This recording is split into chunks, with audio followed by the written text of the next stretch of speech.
Hello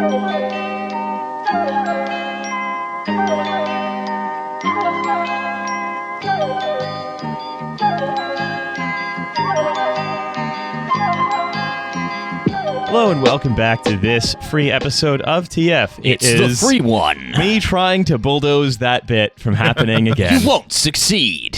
I'm on the side of some of the people on the Patreon now. My mission is to kill the free one. Never take the side of the hogs. Well, now I've found out that like people who are paying us are telling us not to do it. I want us to continue the bit more so than ever. No, I'm very much at the Patreon people. I think that we should reject modernity, embrace tradition, which means we should bring back the intro, the classic intro. Yes, a podcast about how. That makes Riley physically hurt every time someone reminds him of that. Yeah, it's called Trashfuture, actually. Yes. It's us. A podcast about how, unless we put all of our eggs in this big Corbin-shaped basket, the future is and will be trash. It's good though, right? I've been asleep. I took a coma. Before we get into any more tomfoolery and guest introductions and stuff, I have something important to tell everybody. We have shirts, we have sweaters, clothe your nakedness. Or in TF merch. Listen to the tree of knowledge and then clothe your nakedness. Cover your shame. That's right. At least the torso area of your shame. We don't sell pants yet. Are you looking to go full halal? Well, you can make a start on it with a TF shirt and sweater. Yes, we are selling shirts that involve respecting the bin men and remembering when they were hard from the Johannes Vonk tour of, where was it? London, Edinburgh, and Tristan da Cunha? Great Britain, Northern Ireland, and Tristan da Cunha. Yeah, that's the one. And also, we are selling some sweaters that we found in Jerk Vanderklerk's old uniform storage for his private military company. Yeah, we found them in an old Foot Locker filled with shoe polish. Yeah. Donated to us by friend of the show, Simon Mann, who said he had loads of them in his garage. We've looted them all, and now we're over encumbered. So please, somebody buy these from us so we can move again. We are taking pre-orders until the 17th of November at noon UK time, at which point we will be sending them off to the printer to be printed. So please order now. Yeah. If you're listening to this, order it immediately. So with all that being said, I now want to take a moment to introduce our guest. We are speaking with Phil Jones, who has written Work Without the Worker, which is available now on Verso, which is a very interesting tome on microwork, automation, and exploitation. Phil, how's it going?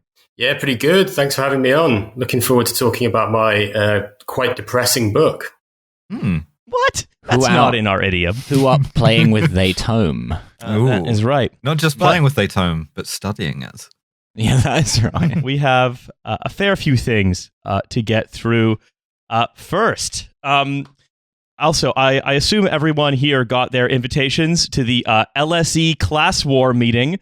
Of course. It is at the High Holborn Police Station at just after quitting time in the locker room. Yeah, I love to get together with my fellow anarchists and proceed to ambulate in a northwesterly direction to the location of the vicinity of the premises, where I will throw a lithographic rock-style projectile into the vicinity of the area of Zippy Hotter Valley. Yeah. You yourself and a gentleman and the ladies were meeting in a non-hierarchical fashion in the vicinity of the premises. Is that correct? And there was a flat sphere, a circle, if you will, that specified who was going to perform operations on the dishes that day. At which point there was an altercation broke out with a number of members of the party, which I bore witness to myself, along with PC Davies, as they were unable to come to an agreement of sorts about the correct progressive nature of their politics. Is that right? So, for those of you who are wondering what the fuck we're talking about, don't mind me. I'm just standing around with my jean jacket, which has two safety pins that allow me to hold it like it's a stab vest with my thumbs inside. We're all wearing different North Face down jackets. We're all wearing boots with our jeans tucked into them. All of us have gotten short back and sides since the last recording. My BlackBerry doesn't even work with LTE data, but I still have it in a holster on my side. Yeah, so to fill everyone in on what has happened, there was a scuffle. There have been some scuffles with the Israeli ambassador to the UK. Yes. So Zippy Hotoveli, who is the Israeli ambassador to the UK, gave a speech at the London School of Economics. She was invited to speak. She spoke for the full allocated time. and she was protested as she was leaving. The protest, which was described by British journalists as swarming the car, was basically people booing her from behind a police line. But for some reason, every single person in the UK who has a politics or media job, when they looked at that clip, which we all looked at, they saw people swarming a car and threatening her with violence. Yeah, and they basically said this was deliberately insulting the memory of Kristallnacht, which was the anniversary of it. But and it's anti-Semitic to protest not only the Israeli ambassador, who is an ambassador, but also Zippy Hotzveli in particular, wildly racist, even for an Israeli politician. One of the interesting things about this story is that Zippy Hotzveli is actually very controversial even within Israel because she's so extremely right-wing. Mm-hmm. And I mean, for example, that she not only endorsed, there's an anti-miscegenation group called Lahava that I believe the Hebrew word means flame, but basically it's they not just advocate to prevent mixed religious marriages in Israel. They also do street gang shit and harass people. She has not only endorsed them, she has actually invited them to speak in the Knesset. So, like, to say this is a controversial figure even within Israel is not an overstatement. But apparently, both parties and major parties in Britain are unified on the topic that any criticism of the ambassador of the state of Israel is by default motivated only by anti-Semitism and also Jeremy Corbyn's fault somehow. Yeah. Ironically, the only harm the Israeli ambassador came to while she was in the UK was when she went on a night out with Andrew Tate.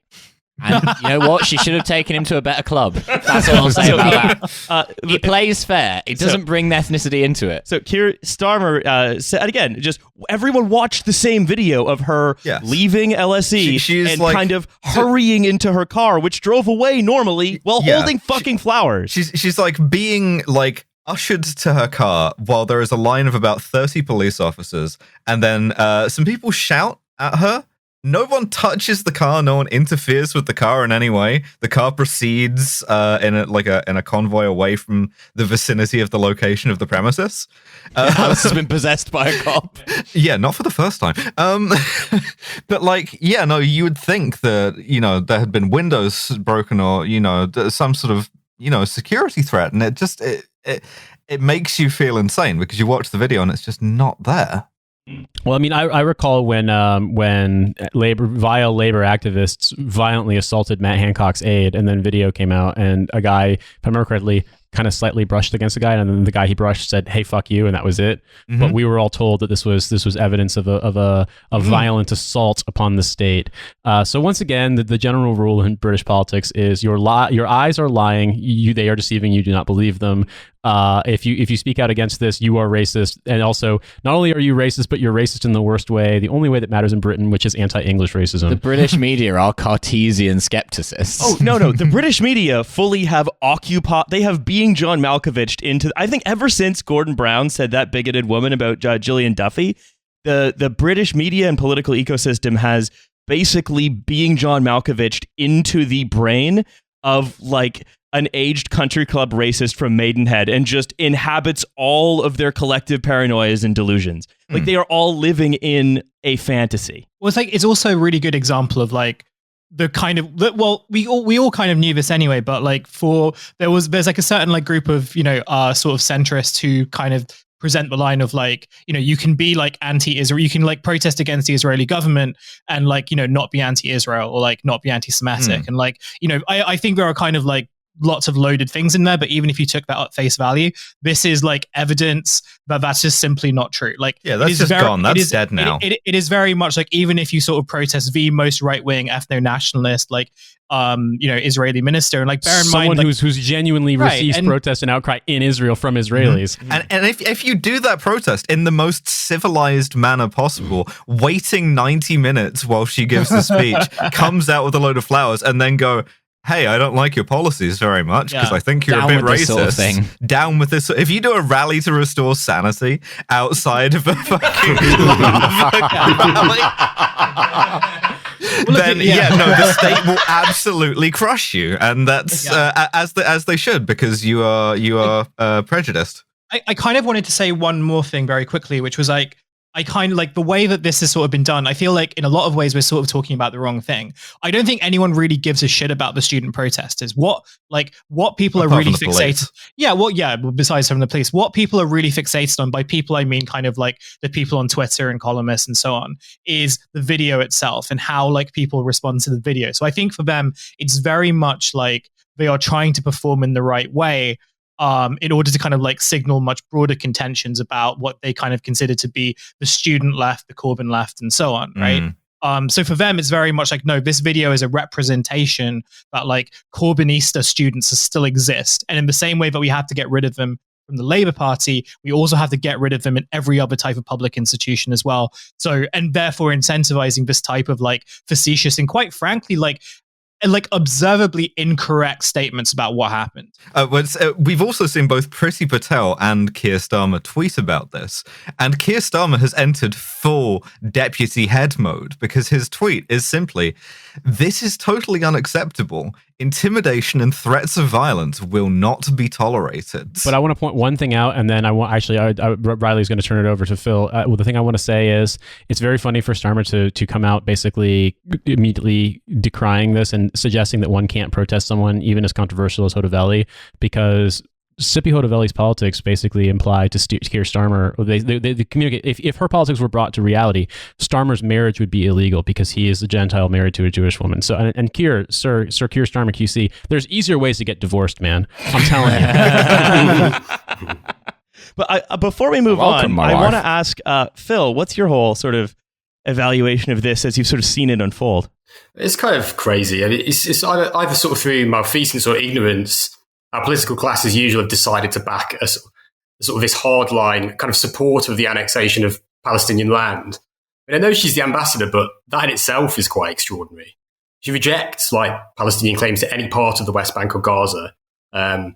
She's not the sort to even make sort of vague, empty concessions to some kind of two-state solution, which, as far as I can tell, is still the UK government's official position. So why are all of our political class treating as if she's some kind of moderate who's been the victim of an extreme attack? Well, I mean, it's because the most acceptably left position you can have is the British government's position, which will negotiate rightwards with her position. And I suppose the sinister reason, perhaps, is, at least from the perspective of someone like Patel, it's another opportunity to clamp down on kinds of protests that she doesn't deem sufficiently docile. Yeah. Well, something that I think is interesting is seeing the protests decried by Labour Friends of Israel when Hodavelli's position is that there is no such thing as a two-state solution, that they should annex the entirety of the occupied territories and expel all Palestinians. That is, I'm not making that up. That's not libel. That's not me being facetious or exaggerating. Her politics is expel all Palestinians to Jordan. She's very open about this. So effectively, Labour Friends of Israel and similar advocacy groups in the United Kingdom from the Labour Party are basically telling their potential voters and supporters to fuck off in support of someone who basically is to the right of their own position. Well, it's in support of comedy. It's in support of being polite. In fact, they don't care about the position. They just care about the politeness, which actually leads me to want to go on to our next. Yeah, go ahead. Next item, which is before we get into the rest of this, I also wanted to talk quickly about the sort of aftermath of the Tory sleaze stuff, the Owen Paterson things, Geoffrey Cox. Where Owen Paterson, having quit the party now, has provoked a bunch of journalists to say, it's time to investigate Tory sleaze. Tory sleaze is going to be a big problem. Recent polls that come out after Owen Paterson, they're down like 2. They're still in the lead. Yeah. But great. Also, what they need to do is dump a bunch more shit into all of the rivers to get that 5-point bump again. That'll trigger the libs. And Sebastian Payne wrote in the Financial Times. Yes. In one sense, the checks and balances worked. Johnson's efforts to scrap the whole standard system to save Patterson failed, and the court of public and parliamentary opinion did for him. Sebastian Payne. Which check or balance, other than just the Conservatives making a political calculation based on what they could get away with? The Sebastian Daily Mail? Payne barely getting those words out with his mother's breast milk dribbling down his chin, adjusting his little bow tie as he says, in many ways, the checks and balances worked. But also, there's a great fury, he goes on, over Sir Geoffrey Cox, who earned nearly £1 million last year. By the way, a guy used to be like a hero of the libs for being disbarred as those royalties he gets for inventing the penis. Attorney General for legal work from the British Virgin Islands. He basically worked like against the British government on behalf of a tax haven. And this has caused a whole furor over now MPs having second jobs, and has provoked a spate of articles saying, if they're only paid £85,000 a year, how do you expect them to live on that? Childcare is so expensive. In fairness, going to the British Virgin Islands to defend their tax status, it's like the third or fourth least evil reason you could go to the British Virgin Islands as an MP. Yeah, I'm sure also if childcare's that expensive, there's plenty of people knocking around Parliament who'd agree to look after your kid for free. Yeah. Yeah, like plenty on the British Virgin Islands also. But also, hey, why is childcare expensive? Phil, I'm going to kick it to you to get your reaction, but there's one thing that I want to say that just doing the math, I was taking the bus to come up here this morning or yesterday morning, and I just wanted to see the, income percentages, like what percentage of earners you would be in, what percentile you'd be in on that income. And it was funny to me because, I mean, the stats may be inaccurate, but from what I could tell, £82,000 a year would put you well into the top 5%, if not higher. And then obviously with that augmented income, these people are absolutely into the top 2 to 1%. And so to me, it was just like the idea of journalists and politicians both sort of being simpatico, saying, how could you possibly live on this? It's like, I don't know, ask 19 out of 20 British adults who earn less than that, how they manage. It's like, if you can't answer that question, like what fucking planet do you live on? And I recognize, like, as not a non-British person, that maybe, like that might sound funny coming from me, but like I'm just looking at the math, I'm looking at the numbers, and it's like a lot of young people make a hell of a lot less. I remember seeing jobs that I was qualified for that wanted to pay me £16,000 a year, which wouldn't have been enough for me to sponsor my wife's visa. And it's like, and that was a professional full-time job. Like, so the idea, like, if the problem here is life in the UK is expensive, it's like, yeah, I wonder why that is. And if people can't afford stuff, it's like, well, I wonder what the median income in this country is. And I don't know. Once again, it's journalists and politicians more or less having this conversation with each other and like, sort of like pinching each other's cheeks and fucking giving each other like supportive pats on the shoulder and not realizing that like nobody else thinks they live on the same planet because what they're describing as normal is not normal. So, Phil, before we carry on, could you sort of what's your sort of take on this stuff?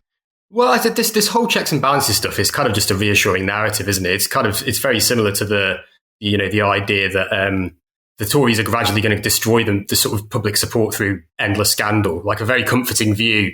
It's become a kind of like liberal sanctuary, this idea that the Conservative Party will eventually kind of scandalise itself to death. With every scandal, we see a sort of gradual chipping away of public support. There's absolutely no evidence, for this, really, is there?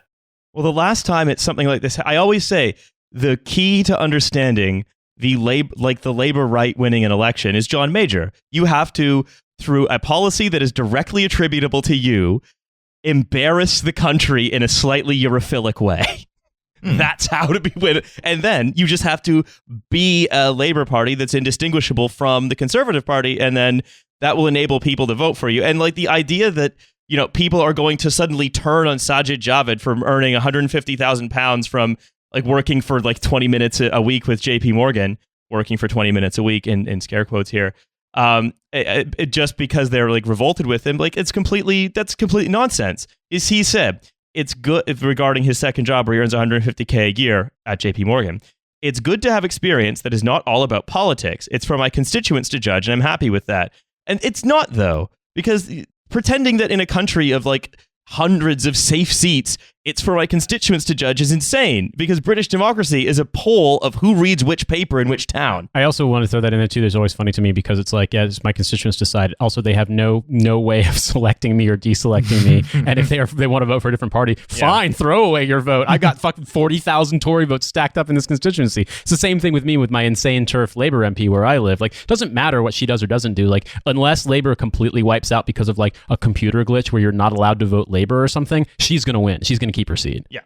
There is the simple idea that all of this is just, well, it's the system working as intended. And if I'm going to go to work for Bribes Limited, I mean, it sort of is working as intended. Oh, it is. That's the thing. It absolutely is. It's just that it is presented sort of day in, day out as, yep, this is thoroughly democratic. This is the best. This is the best thing we could possibly do. Thank goodness we saw off any challenge to it. And of course, into this must of course ride Keir Starmer, who has number one. Down these mean streets, a man must Yeah, go exactly. who is not himself mean. Swerving a perfect 180 in his SUV, knocking over delivery drivers left and right, possibly backwards over on a the blood donkey. alcohol content threshold. Sir Keir Starmer arrives. Yeah, and Sir Keir Starmer. now listen here, 007. I welcome you coming into Q Branch, but I would encourage you to go further by bringing this tech back in one piece.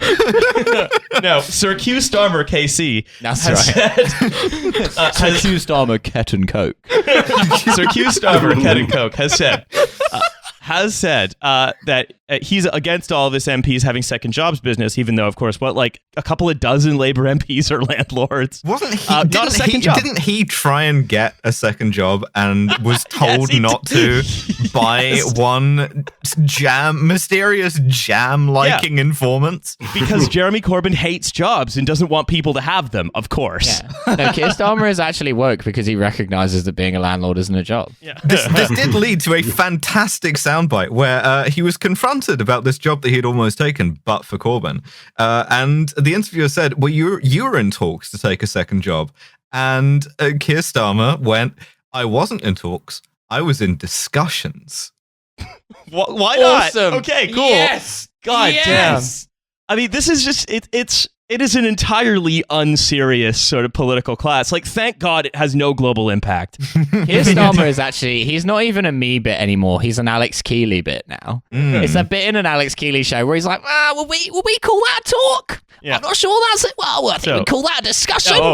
If you want Keir Starmer, this is an MP describing Starmer as the alternative to sort of sleazy Johnson, which again is this is not the valence of politics. Yeah, it's sex to a moronic bed to sheet, pretend that it is. Nobody wants to go on the ride at Alton Towers for 3 days. You end up with a massive headache and being sick. That's Boris Johnson. So Boris Johnson is awesome. Sometimes, he's too much. He's too cool. Hold on. Sometimes people just want a cheese and pickle sandwich on a park bench. Keir Starmer could be that sandwich and that bench. Yes. It's literally my TikTok. It's the fucking the Labour Party could be that. Oh, what even was it? I can't even remember. It was that yogurt. If you wanted to try a different yogurt. Yogurt, yeah, that was it. The Labour Party could be that yogurt. What's really funny is that, Keir Starmer could be that sandwich unless you do a bit of protest, at which point he turns into Ed 209. Also, he wouldn't be the bench because his position would be that his position would sort of I reckon it'd be like anti-bench on the basis that it would upset upset people in the suburbs who think that it would lower their property prices. He'd be pro anti-homeless bench, I think. Yeah, I think Keir so. Starmer Is was the a anti-homeless bench. architecture. Yeah. He's sat in the middle of the bench and then you can't sleep on it. Keir Starmer has had an extra handrail added to his midsection so that you can't lie down across it. Yeah, it's a chastity handrail. Right. So his wife can't molest it. It's just They I put think Keir Starmer at a weird angle, so if you try and sleep on him, you just fall off. I think all of this just has to be understood by the fact that because there's something about being a British public figure that makes you completely paranoid, and you have to inhabit the minds of other people and then try and act so you approve of yourself as the person you're hallucinating that you are. And that's why it's very funny to watch them turn themselves in knots, imagining people as benches and attacks that don't happen. Yeah, what and do all this people stuff. like? But Cheese and pickle sandwiches? Yeah, benches. I hate saying it too because I'm always a little bit self-conscious about trying to do English accents. But genuinely, while you were reading that quote, I was like, "There's numerous places where you could just drop Lynn in there, and it would be an Alan Partridge bit." I could be that sandwich, Lynn. People like benches, Lynn. They love them. Look everywhere. Look at him. He's sat on a bench. He's got nothing else going on in his life. Okay. All right. People love the clothing brand bench. Look, we've nattered on about the news for long enough, and I want to bring things around to our areas of technological interest. Yeah. Before we speak we're a tech podcast. This week's startup is called Reliable Robotics, and Phil, as the guest, I would like you to please give us a guess. What's Reliable Robotics do? Well, I'm guessing it's doing something with robotics. It's probably going to be reliable. Give me a second for this. This is kind of one of the most sort of like vacuous names I think I've heard for a tech company yet. So it's pretty difficult to come up with anything kind of particularly inspiring around this. So here's what I'll do. Because the name is so vacuous, I'm actually going to also do the first clue. We believe that blank should blank themselves. Benches should sit on themselves. I don't know, man. Hussein, blank should blank themselves. Can you come back to me? I need to have a think about this. Landlords should. Nate, come on. Blank should blank themselves. Dogs should walk themselves. It's an EVA exoskeleton for your dog to walk itself. Milo. Is this another one of those companies where it's your robot is just a guy? Yes, correct. Is it robots should love themselves? Yeah, it's a robot that jerks Wanking itself robots. off. The first ever self-sucking robot. Yeah, we've gone one We've talked step about further. the dick-sucking factory and the dick-sucking robot, but we didn't go that far. It's the machine that turns itself off, but Yeah. you know. I have an idea. And it's going to be wrong, but I think it's actually quite funny, which is that they believe that dicks should jack themselves off. And the reliable robotic is like something that you put on your dick. So that it's you like don't no have, hands November. So you don't have to like use your hand to jack off. Oh, It the does it Abu for you. Hamza month. Yes. I think I'm that actually be afraid- very cool. I'd be I'm like, afraid I'd fund that. it's not a little ring with some hands coming out of it. No. Advanced automation will make blank safer, more affordable, and fundamentally transformative to the way people and goods move around the planet. Sucking it from the back. Yeah, Is it like bikes should ride themselves? No, It's think like a bigger. self-propelled cars should Trucks? drive themselves? Bigger. Planes Yes. should fly themselves? Planes should fly Yeah. Why does it's this the need a inflatable startup? autopilot from Airplane. There's because already most planes- like Boeing and Airbus already exist. They already do this shit. Why do you need a startup to We've disrupt already this? we've already got a perfectly rational economy and model for the economy in which planes can fly themselves and will absolutely crash themselves unless you pay for the DLC. All right, Boeing patented this. What if you could fly inside a drone? So, the reliable co-founder and CEO Robert Rose said that the funds that Ryan's have recently brother. received from Tiger Cub Fund Coatu Management. So, if you recall, Tiger Global being like the one that's just like opened up a fire hose of money, has said that it is going to enable them to continue developing a system designed to deliver cargo across networks of small regional airports in automated planes remotely controlled by human pilots. Use a train. That's you can't we've got to cut numbers of flights. So flying cargo, which is already wildly inefficient, to smaller. Use a train. But so Phil, you're seeing reflections of your book here, I imagine already. Well, I'm kind of wondering who's going to be training these planes. I mean, if it's going to be Recaptures. it's going to be recaptures. Yeah, an untrained workforce in the global south, probably. So yeah, I mean it seems like a recipe for crashes, really, doesn't it? Click all the squares that have a runway in them. and please do it quickly. Yeah, it's a recapture that proves you are a robot. Yeah. Yeah, exactly. It says you need to identify shapes that look long and flat from a distance. Make sure the angle is correct. No, please, not those two identical towers. No, it's which of these squares looks like a plane? Which of these squares now looks? Is it more of them? If it's more of them, we have a problem. Yeah. Accidentally creating Al Qaeda because no one knows how to land is great. Yeah, So I'll capture. the business case is simple. Pilots, the most expensive aspects of running a cargo operation, and a lot of it is pretty automated already.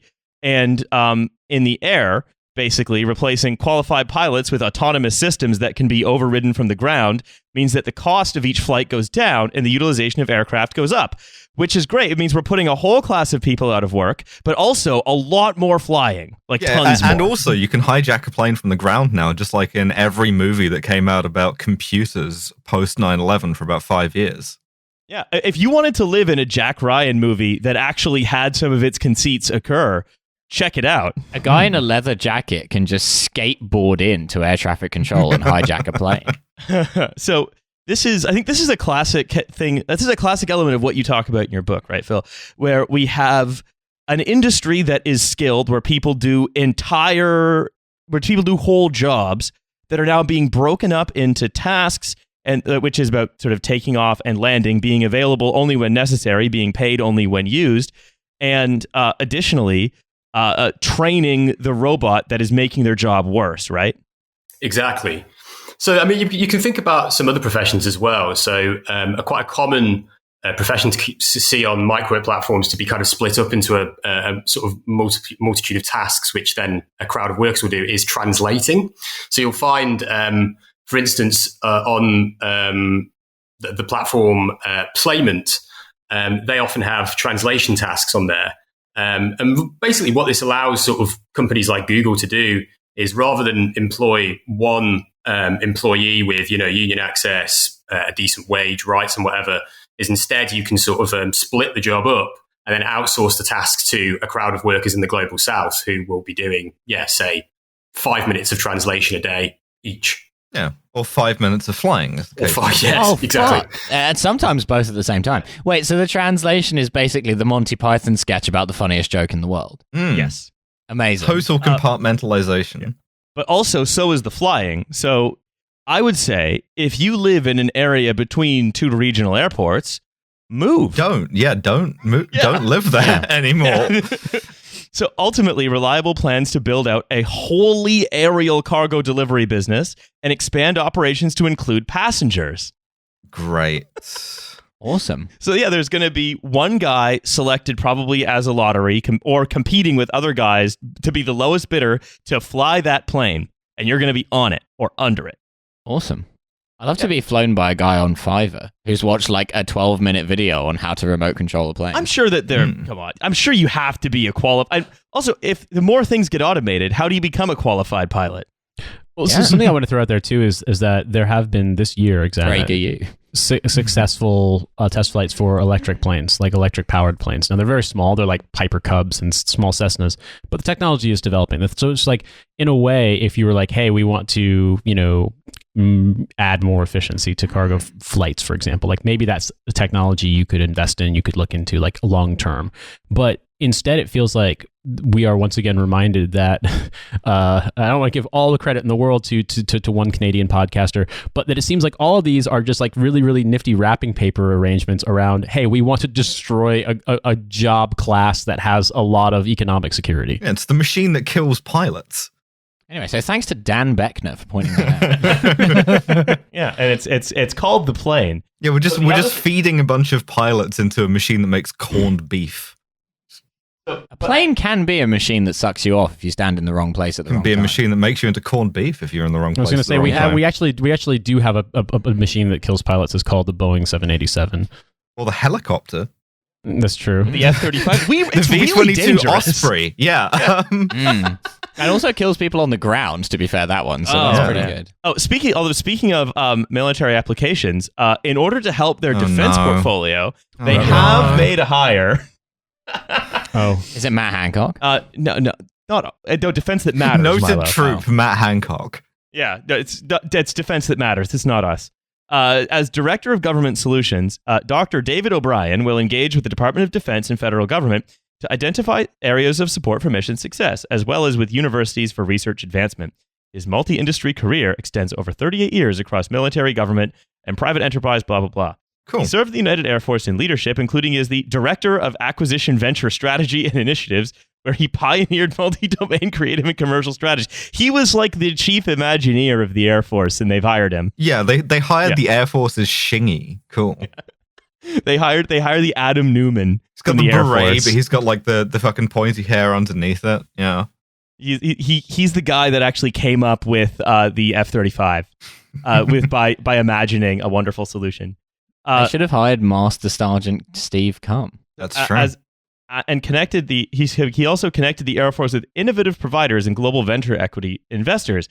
And as Major General received the Distinguished Service Medal for, I assume, startup. So when we're withdrawing from the next country that we collectively occupy on no notice and leaving a bunch of people behind, we don't have to use actual pilots in the planes. No. Cool. No, that's right. Okay. Yeah. Instead, it's going to be the hasty, shitty withdrawal, whatever, is going to be piloted by people from that country in refugee camps. Yeah, I hate it when the Taliban volunteer on Fiverr to do all of the flights, and then we have no choice but to watch them all turn around and deliver the people we're trying to evacuate back into. Oh, those rascally Taliban. I'm really hoping that Ryanair don't get hold of this technology. Yeah, you find out the person your pilot will be back on the plane, but it's just like someone in seat F. No, the pilot is like rotates between you. Yes. Your flight is being controlled by one of those like urinal games at Weatherspoons that makes you piss in the urinal. Like you're doing like Flappy Bird with your dick to like control an actual passenger flight. It's Twitch flies to Athens. God damn it. That's what that is. So excited we all are about reliable robotics. Oh, so excited. But with that as a little sort of amuse-bouche, I want to talk a little bit about Microwork and your book, Phil, Work Without the Worker.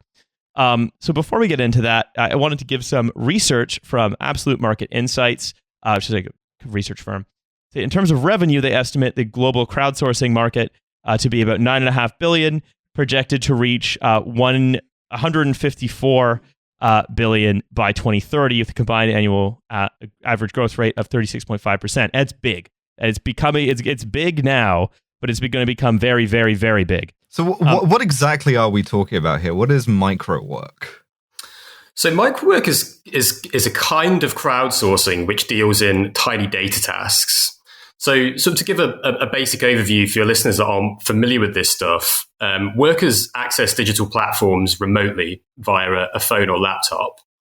And the platforms act as intermediaries between contractors and these workers. And the platforms will take a cut from every transaction between the two parties. The workers are very often from the global south and reside in slums, poor rural areas, maybe cities such as Bangalore and Nairobi, and increasingly refugee camps. If they are paid for the work, wage theft is incredibly common on these platforms. They are paid really very little, often as little as sort of 20 cents for a 10 to 15 minute task. And the contractors, it should be emphasized, are often big tech companies like Amazon, Facebook, or should I say Meta, Google and Microsoft, or in some cases, maybe sort of smaller startups or marketing companies. I actually used to do this for a while. I used to do some copywriting for absolutely zero money on some of these sites, and it is it's atrocious. And we think of this, right? Like what we're actually looking at, and this is from your book, is realizing this world in the labor market. Microwork represents the apex of the neoliberal fantasy, a capitalism without unions, worker culture and institutions. Indeed, one without a worker capable of troubling capital at all. As if bringing to life capital's fever dreams, Microwork undermines not only the wage contract, distinct occupations, and worker knowledge, but the concept of a workforce as a unified antagonistic mass. It is the ultimate neoliberal dream where, and this is me now again, it's like perfect atomization because it doesn't just isolate you from everybody else. You're actually actively competing against them for jobs. And the perfect neoliberal fantasy, of course, is one where you have managed the risk of your employee having downtime between being productive for you. The example of a bartender, where you wonder, when should you pay your bartender if they're doing piecework? Should it be per drink they open? Should it be and pour into a glass? But maybe they're opening the drink so they can get access to the drink to pour it into the glass. So maybe you should only pay them for when they pour it into the glass. But really what your customer is doing is they're just buying the drink. So maybe you should only pay them for when they give the drink to the customer, and so on and so on. Maybe I should have a whole F1 pit crew behind this bar, each of whom I'm paying pennies to take each individual sort of assembly line step in opening this beer. But they have to bid against one another. Yes. Yeah. Ideally, they would fight each other, perhaps like try to bite each other, pull knives, things of that nature. And we'll mostly pay them like half the time. Oh, yeah. So what you're basically saying is the neoliberal bar is an NHS trust? More or less. So then we talk about this being a particularly neoliberal phenomenon, right? Because we can look at this as not a particularly neoliberal phenomenon, but as neoliberalism was a reaction to the like relatively aberrant period of high sort of job stability, high union penetration, relatively high wages of the 1960s and 70s. this was a way to sort of fight against that. So I was wondering, Phil, could you seat this in history for us? So really, we need to go back to the kind of 1970s here, and the story that I tell in the book. Saying that. The story that I tell is kind of one that starts with the historian Robert Brenner, who talks about a kind of protracted crisis of overcapacity that begins in the 1970s, which is arguably still with us today, where sort of manufacturing was producing basically just too much to be consumed. So lots of companies started to look for cheaper ways to produce their goods, and so outsource their labor to cheaper regions. This pushed a lot of workers in the global north into the service sector, where job growth and productivity gains are much slower than in manufacturing. So this ultimately led to a kind of a decline in labor demand. And this was happening just as lots of communist and colonized countries were opening up their labor markets. So the global supply of labor expanded as demand for labor dropped. And what didn't happen and what was predicted was sort of mass unemployment. Basically, there was this sort of this belief by economists in the 1970s and early 80s that we were going to see mass unemployment either through automation or through these sort of the crises that were emerging during that period. But actually, that hasn't really happened. What we've seen instead is kind of a continual downward pressure on wages, worse conditions, insufficient hours, and kind of widespread volatility in labour markets, which has meant, as I kind of as Microwork demonstrates, that actually a great deal of quote unquote jobs created in recent years have sort of barely differed from the most abject forms of joblessness. Yeah, more bullshit jobs, essentially, right? So I think we look at this, right? We look at this development, and for something that sort of starts in the 70s, right, and sort of expands as we go along, it's also was crucial to the development of AI, which is seen as this bleeding cutting edge of the future thing, right? But as we sort of so often talk about on this show, that again, you peel back the layer, like the great and powerful laws is barely hiding, right? I mean, as you're pointing out, AI is really a bit of an illusion. I mean, it can't learn spontaneously and without supervision. It requires lots of training, basically sort of prodding in the right direction. So for machine learning to function properly, it needs clean data as an input to kind of produce sort of relatively precise outputs. And what workers on Microwork sites do is basically process this data, often by labeling it, sort of transcribing audio, annotating images to show AI basically what to do. For instance, you sort of find on Microwork sites quite a lot of face tagging tasks, and these will often involve showing an algorithm how to recognize particular sort of facial features, emotions, etc. So the kind of so that facial recognition software can make quote unquote good decisions. So you can see here like how the ethics can become very ugly. Considering some Microwork is done in refugee camps, you might have refugees training facial recognition cameras that are later used to stop them at the border. It's these workers you might describe as sort of the hidden abode of automation that provide consumers or service providers with a kind of an automation experience, an illusion that AI is doing this stuff when in fact actually it's a kind of ambient workforce in the background. If only there was a T-shirt about that. It's very funny that Amazon, particularly, their Microwork platform is called Mechanical Turk, right? Which is sort of named after a very early example of essentially a fake robot, a scam robot, a robot that like played chess that was just literally just a guy concealed in there moving the pieces. A robot that lusted for mechanical Vienna. Fuck! Yes! Sorry, me and Riley had a bet on whether you would make that joke. So I've just lost 10 quid. Why would you bet against that, Alex? Thank you, Why? Milo. No, so it's like what we can see, right, is what looks like a story of like, Moore's Law or whatever, making technology much more powerful and available, making our lives better, is actually a massive oversupply of labor sort of working to sort of fulfill these small needs in ways that are completely invisible to us because you put a big gloss over it that says technology. But it's a story about a transformation of the labor market, not a story about the transformation of technology, essentially. Also, the surveillance aspect to it isn't solely on the really brutal end of, training border algorithms. It's also stuff like I remember when I did this, like this had absolutely precursors to the kind of modern remote work environment of, oh, we just take a screenshot of your desktop, or, oh, you can just see what you're doing all the time. Long before that was common. And it's a great test bed for that sort of thing. Absolutely. I've sort of think about this in the book that actually Microwork is this kind of experimental lab for kind of bad labor conditions, basically, where you have, as you were just saying, Alice, you have the kinds of things that we've seen emerging during the pandemic, starting kind of 10, 15 years before on platforms like Amazon Mechanical Turk. For instance, another thing that started on there before Uber and Deliveroo had it was rating systems. So scoring workers based on their performance with particular tasks, which is now, becoming common across lots of different companies, not just the gig economy. Well, you can see like most things Amazon does, right? It's anything that Amazon does for itself is coming for the rest of us at some point. And that's a function of its size and its penetration into every other market, right? So it's just like Amazon Web Services was an internal service that they then commercialized.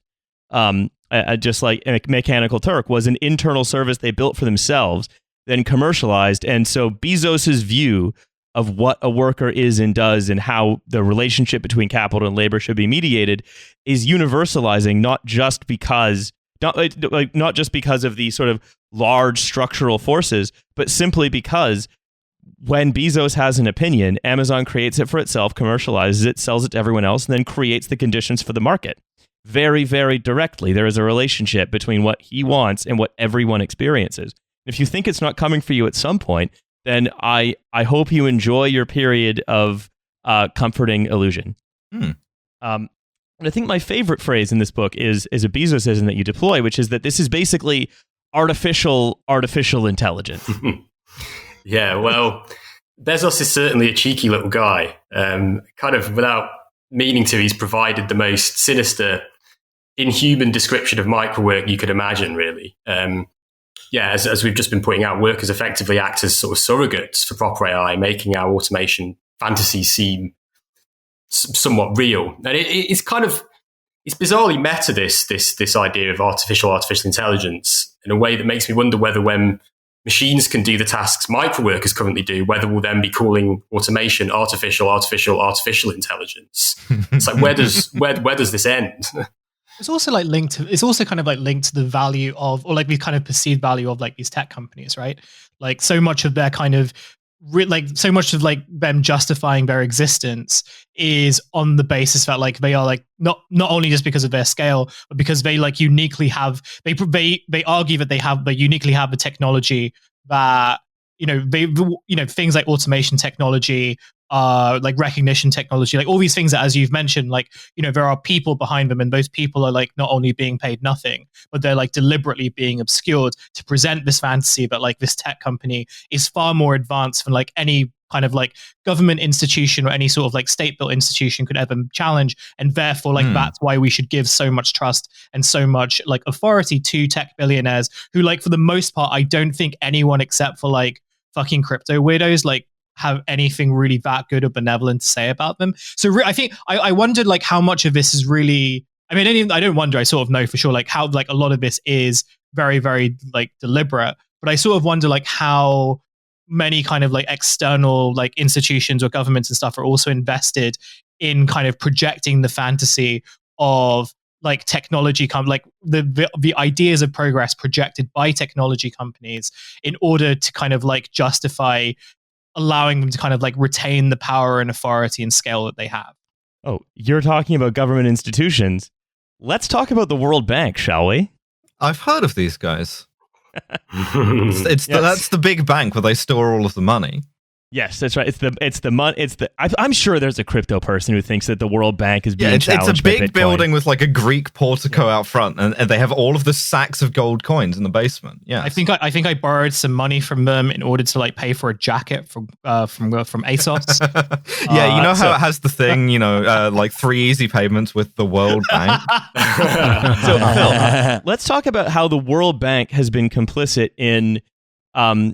Again, the spread of microwork, especially in the global south, and as much as it, sells this lie about what it is possible to achieve with like this tech-driven neoliberalism, what have you, and also this lie about how, you know, and let's say work is sort of so good for them no matter what its form.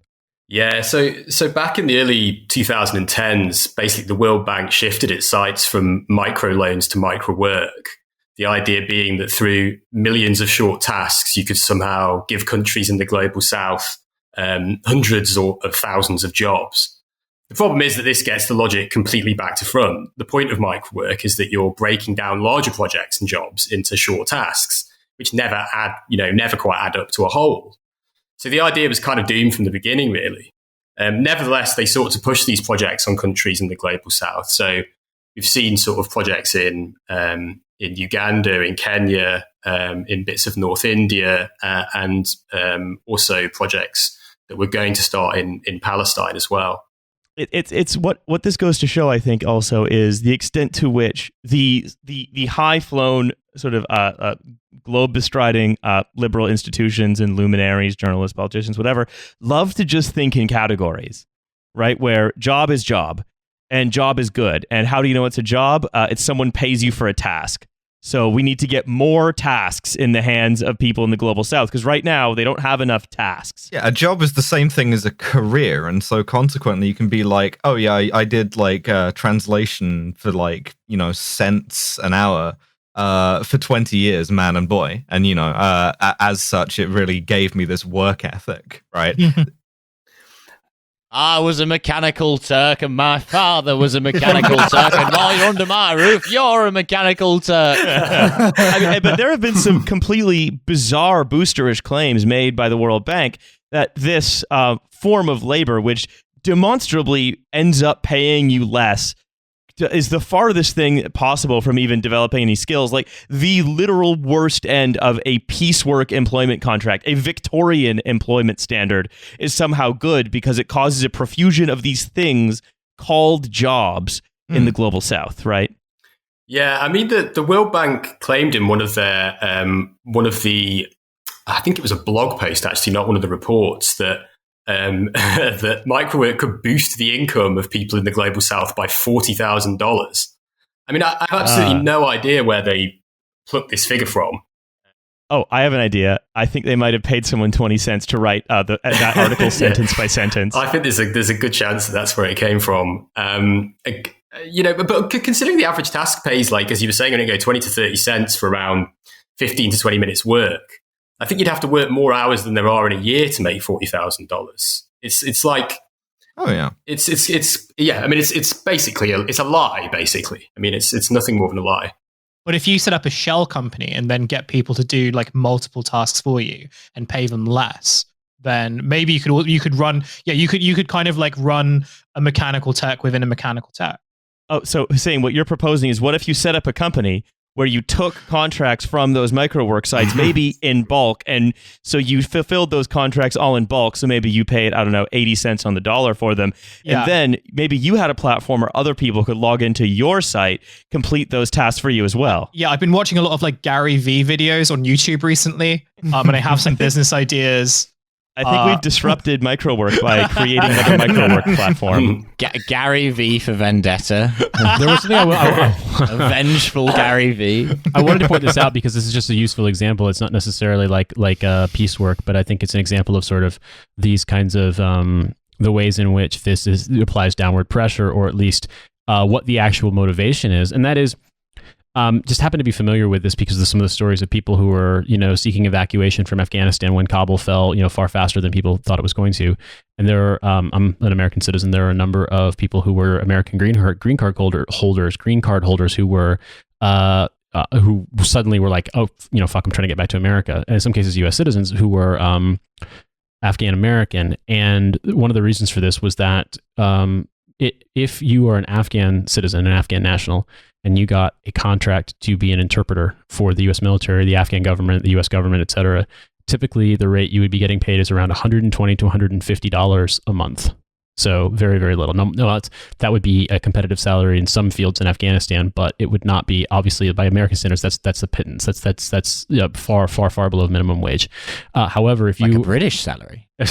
However, if you were a U.S. citizen or even a permanent resident, there was a higher class of interpreter. When you would do the same exact job, but you would be offered salaries in and around $120,000 a year. And if you were a U.S. citizen and you were able to successfully complete a secret clearance, the offers for the same translation job would be anywhere from $200,000 to $300,000 a year. And obviously, the skill set is no different. The interpreter does the same role no matter what. The one gradation there is the security clearance, but in most cases that was pretty rare. So in most cases it was just, are you an American citizen or not? And the reason I bring this up is just because it shows this example that like the work is the same. It's just that the person who has the green card has an option to go somewhere else and get higher wages. And so all of a sudden we realize the work is actually apparently that valuable, but because they don't have to, because nothing is obligating them to pay people anything more than, the equivalent of $2,000 a year, that's how much they'll pay them. And for the same work, oftentimes even more dangerous for the people who are Afghan nationals. And so it's just a reminder that given the opportunity, no matter like the really, really like, call it ethical or inspirational or sort of like grandiose rhetoric here about like, oh, well, this is going to be such a huge cash infusion to the developing world. Well, it's like, no, it's just, there's no minimum wage. There's no wage standards. Like you basically, to me, when you said that, Phil, I thought the first thing that came to mind was, oh yeah, well, this could be $40,000 a year of income. But it's like, actually, no, I imagine the people who are going to be profiting off this look at it and be like, well, those people live on $1 a day anyway. So, why not pay them $1.50 a day? And now I'm the world's biggest philanthropist. Yeah. And what I found particularly funny about the American translator rates is you just know that the translation rates for like the British were paying the Afghans exactly the same the Americans were paying, if not less, but that the British citizens who were translators were probably getting $26,000 a year plus a £200 Marks and Spencer's voucher as like a signing bonus. So, I want to go back to this a little bit. Phil, tell me about M2 Work. So M2 Work was a project set up by the World Bank back in the early 2010s, which is one of its many dubious endeavors sought to bring microwork to unemployed Palestinian youth. There's not very much info out there on this particular project, unsurprisingly. So I don't know whether it ever properly got off the ground, but it gives you a sense of the kinds of projects they run elsewhere. So actually, it's to kind of understand M2 Work, you have to go back to a company called Samer, which operates under the dubious slogan of "Give work, not aid," and they were basically the first of these quote unquote impact sourcing companies that, as we were just pointing out a minute ago, basically would make themselves look like the best philanthropists in the world by going into refugee camps and offering, $1.50 rather than $1 an hour for people to do, this kind of work.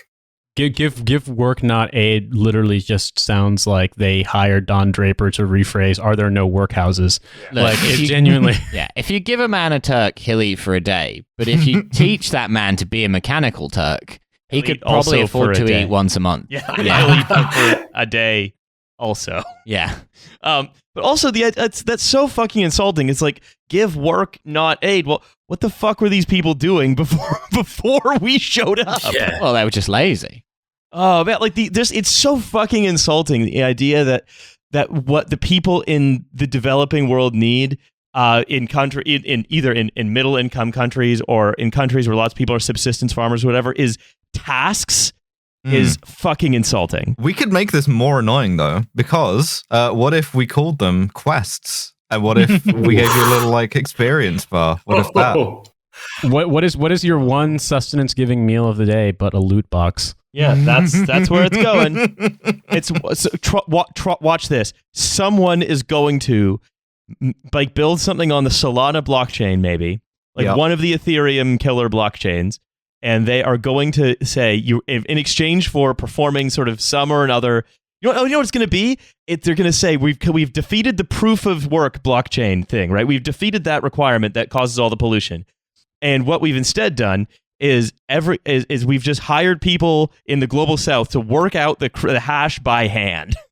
Yeah, using an abacus. That's it. Yeah. It's just you're doing complex cryptography by hand, and for every one that you do, you verify the ledger, you get a little token, and you can use that token to buy a food loot box. It's just like regretting my decision to go to the Dadaab refugee camp and on the Kenya-Somalia border and tell people that actually this bored ape smoking a joint will be worth 20 times their annual income in at least 1 year, and I'm immediately killed once it's been translated. Right, and so let's not give ourselves. I don't think anyone on or listening to this show had any illusions about the World Bank and its nature to decolonize countries. But what I think is so striking about all of the Microwork Global South projects is you're basically it's the false benevolence of asking someone of saying, hey, I'm going to do you the favor of building this stick, which I'm then going to beat you with, because otherwise you'd be too lazy to do it yourself. I mean, it's the other problem here is it becomes, even if it doesn't mean to, an ideological justification for maintaining the camps themselves. So you can turn these camps into, sort of relatively innovation hubs, relatively well-functioning labour markets. It's a business park. Yeah. Yeah. And that's kind of what, that's kind of what you can see coming out of this, is something not dissimilar to kind of almost like a refugee industrial complex. I'm reminded of something, and this is just like I realize that choose my words very carefully because I don't want this to sound like I'm endorsing this position. But I recall something that when Hillary Clinton's emails got leaked in 2016, there was one in particular that I believe it was her emails, or it might have been a speech that she'd given, like a private speech she'd given at Goldman Sachs. I can't remember, but it was something along the lines that the American right wing jumped upon this to make a huge point, to go, completely wrongheadedly, like this was just a kind of conspiracy theory thing. But what she had basically said was, I foresee a future of open borders for capital.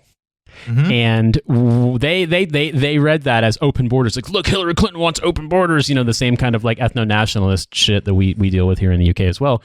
But to me, it's when you hear these stories, like that seems like the logical follow-up to that. That if the goal is hard borders for humans and completely open borders for all capital, then why not make the refugee camp into a job park? Why not outsource it to find the absolute bottom dollar you can pay for services that are for profit, that are driving profits for some of the most profitable ventures in human history, but also that are providing services that you would legally be required to pay another person in even a middle income country, 10 times, 20 times as much for the same task if they were working there. Like that, it just seems like that is I don't want to say that the terminal endpoint, like the terminal point of this logic, but it seems like that's somewhere along the way. The idea that we've got all this captive labor we can underpay to an insulting degree. Why not have them perform these tasks that we haven't been smart enough to figure out a way to make a computer do successfully?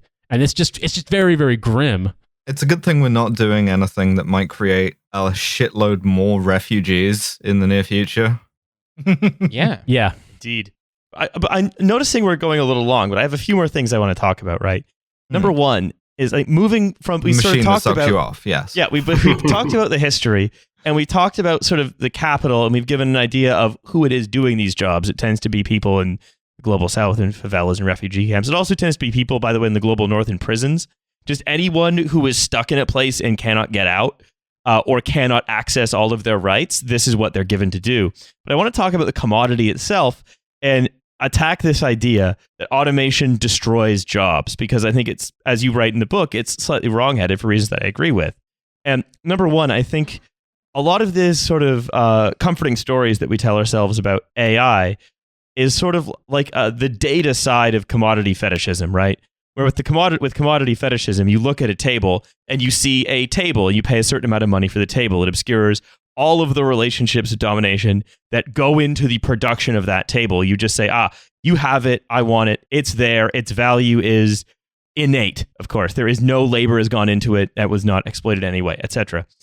Data fetishism, I think, is something of the same, where when you see the wonderful, robot arm point to which of the two things is paint and which of the two things is wire, right? You see that, and you say, "Oh, what a wonderful thing that just arose by itself." Like, do you think that there's a similar process of fetishization going on there?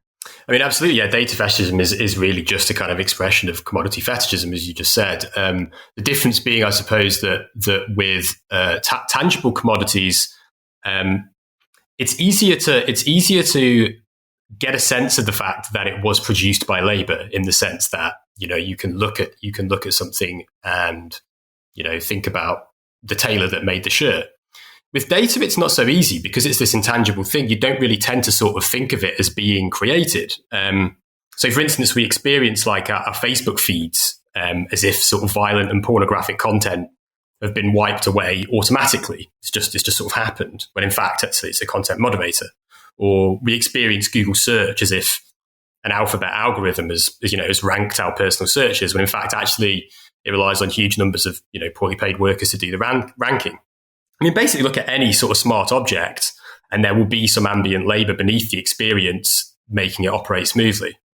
Of course. There are a bunch of people somewhere in Africa who are like ordering Alice's search preferences and just trying to decode. Very confused. Yeah. Yeah. Just on that note too, I think like also on that point, like what's also interesting, or like what's kind of worthy of noting, is that like the not only the obfuscation of this work of these workers, but even kind of the concealment of this as kind of work that, well, kind of something that is labor, and in doing so, like demeaning, or it's a bit late, so like my kind of words are tangled up, but I guess what I mean is the kind of like devaluing of that labor is kind of like designed to kind of perpetuate those myths that we tell ourselves about, or like that like parts of society tell themselves about like AI and kind of like the kind of ongoing progress of technology. And again, kind of like these justifications being used to relinquish more power to these big tech companies on the basis that like they are the only people, well, they are the only institutions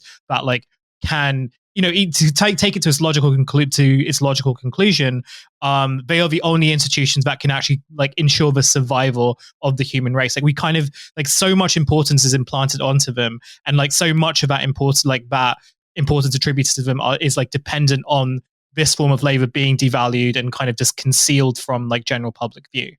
Yeah, people talk about the EVA units, but we don't, recognize that there's a guy in there.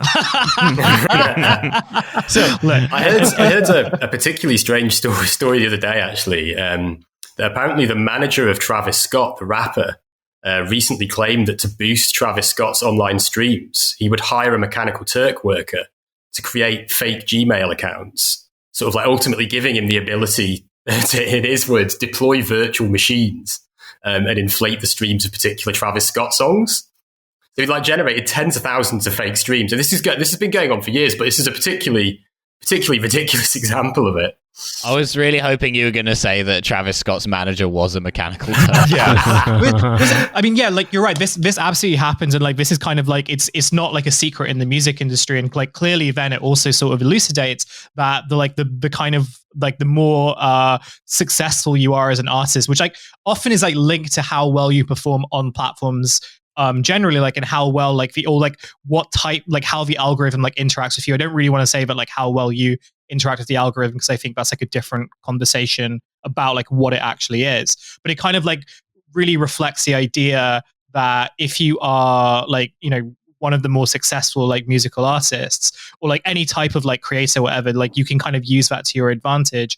But at the same time, you can also like attribute that to like organic or natural growth. Like quite often, like it's quite surprising how many kind of are like of these artists and celebrities have no idea like how their actual like popularity infrastructure is actually built, especially like new celebrities who kind of have come up on like TikTok and other platforms.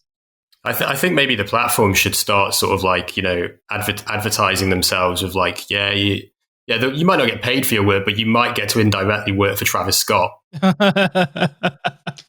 And you can tell people that. You can tell people I work for Travis Scott, hitting the stream button. Because now that means that you work. Now that means that you're in servitude to Satan. So Travis Scott being managed by an entire village in Indonesia who are just like basically all co-parenting Travis Scott. So I want to get to one more thing, right? Which is you talk about this idea of data fetishism as the same thing as commodity fetishism. You can sort in the same way. I think when people talk about technology or automation destroying jobs, they talk about it in a similarly fetishistic terms, right? where there is this job, it gets replaced by an algorithm or a machine or whatever. When in fact, what actually happens and what you see when you look at Microwork is jobs get carved up from existing jobs, as we talked about at the beginning, get carved up into little tasks, right? Yeah, your F1 pit crew making you that beer.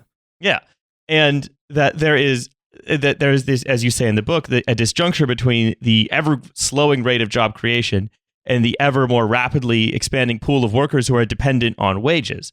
And as stagnant growth infects the global system, workers are pushed into more precarious and petty service work, which capital turns into commodification of data and speculative investments in AI futures, which are basically only going to further expedite people being superfluous. And it's not that people are pushed out of work, it's that they are elbowed to the side, right? That management capital is able to use automation not to replace your job, but to control you and more, and to basically push you out of center stage in it. So that all of a sudden your job is no longer your job. It becomes a place where you fight for survival. It's still, and you it is still get a job to do that have. in like a dormitory, you know. Yeah. Right. And so it is, the work is not replaced. It's informalized. It's broken up. It's more and more surveilled. It's more exploitative. Exactly. So in the book, I use a term from a sociologist called Jan Bremen, who studied sort of the informal economy in India, and he has this term wage hunter gatherers, and these are basically, you know, the large proportion of workers around the globe could be described as this. They're basically people that, you know, live by hawking sort of goods, maybe selling tissues on trains, cleaning the houses of the rich, picking up rubbish and recycling. And will often spend more of their time hunting for work than actually doing paid work. So, you know, doing a vast number of jobs over the course of a day for like multiple contractors. So in the book, what I'm sort of saying is that the microworker is like the digital equivalent of this, basically. They sort of reside in the same places. They're in slums, they're in camps, they're in prisons, maybe they're in occupied territories. And they don't have anything that even resembles a job. They move from, you know, petty digital task to petty digital task.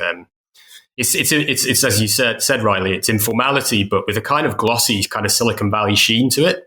Anyway, we're very excited to welcome our new host, Dave in Wormwood Scrubs, who's getting a very competitive rate. And ultimately, a lot of what they're looking for, just to finish it off, it's not even the performance of the task. It's so that they can look at how the task is performed. But the task itself becomes the product that is used to further casualize and surveil and essentially just decenter the human into the main part of what a human life is for most people who are just there because of history, effectively. Exactly. Yeah. I mean, Google and Facebook, for instance, have made it clear.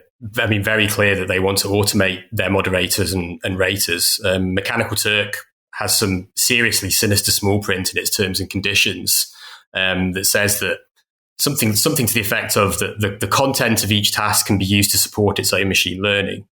So very often it would seem that the platforms want data about how to do the very tasks that the workers are currently doing. So in essence, the workers are directly automating their own jobs away.